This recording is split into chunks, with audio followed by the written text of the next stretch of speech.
పేద తల్లి ప్రెగ్నెంట్కి బిడ్డ ఇంటికి వచ్చింది. ఆమె దగ్గర ₹1 బిల్ల లేదు. అల్లుడిని బతిమిలాడుతుంది. అయ్యా, ఈసారి నువ్వే కానుపు చేయి.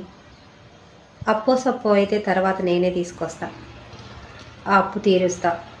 నా కాడైతే ₹1 బిల్ల లేదు.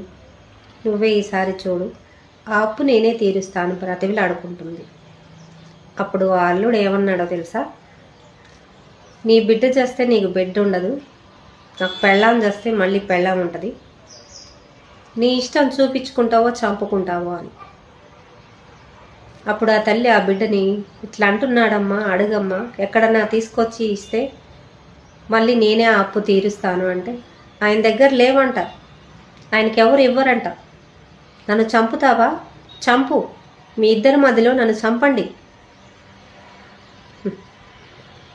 ఎంత మీరే చెప్పండి న్యాయం. ఆ తల్లి దగ్గర లేవు, ఎక్కడన్నా తీసుకురమ్మంటుంది, తర్వాత అప్పో సప్పో తీరుస్తా అంటుంది. అలాంటప్పుడు వాళ్ళు ఏమనాలి? సరేలే తీసుకొస్తా అని చెప్పాలి, చూపించుకో అని చెప్పాలి. కానీ నీకు బిడ్డ లేకపోతే మళ్ళీ రాదు, నాకు పెళ్ళం లేకపోతే పెళ్ళం వస్తుంది. బిడ్డ కూడా ఎంత మంచి